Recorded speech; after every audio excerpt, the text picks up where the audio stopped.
Hi there, I'm here today to bring you a quick video just addressing one of the most common challenges I find that parents come in to talk about, and that is this idea of how do I know if my child is having a tantrum or they're just having a meltdown. And it can be really hard to try to distinguish between the two because they can look really similar.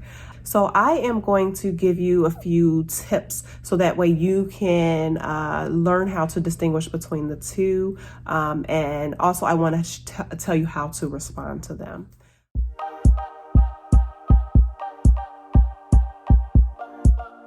So let's start with temper tantrums.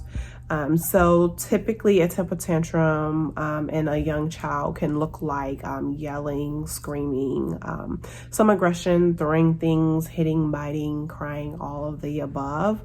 And typically a child has a temper tantrum after they've been told no, or they've been denied something that they wanted in that particular moment.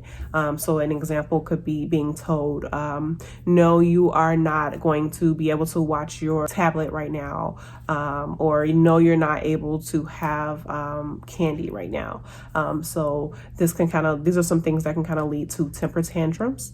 And so typically the goal of a temper tantrum for a young child is to receive attention. So, they're engaging in a behavior so they can get attention from the person that denied them whatever request it was, so that they can earn that. Maybe they want that candy, or they really want time with that tablet. And so this temper tantrum for a young child is used to try to get that, or to serve as the purpose of obtaining that.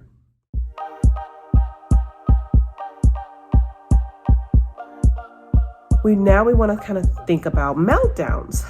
Meltdowns are different from temper tantrums. Yes, it can look very similar. So within meltdown, you could still get the tears. You could also still get the kicking, the screaming, the falling over the floor, the aggression. But with a meltdown, the goal is different than that of a temper tantrum. And the goal typically of a meltdown is to get control again. I have lost all control. I'm feeling all of these things at once.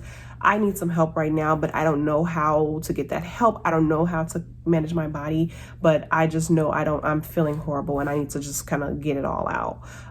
With young kids, it's really hard for them to regulate their emotions because they're really young and they're still learning how to do that. And so you will get meltdowns with young kids because they are in that learning process. So now that I've distinguished between the two, the temper tantrum versus the meltdown, and you kind of know the goal of each, you have to then decide on how to respond to them, because your response should be different for a temper tantrum versus your response to a meltdown. The reason that you have a different response for the two is because the goal is different. Temper tantrum's goal is to earn whatever it was you said no to, or they didn't receive in that moment. The goal of that meltdown, regulate their emotions, regain control, okay?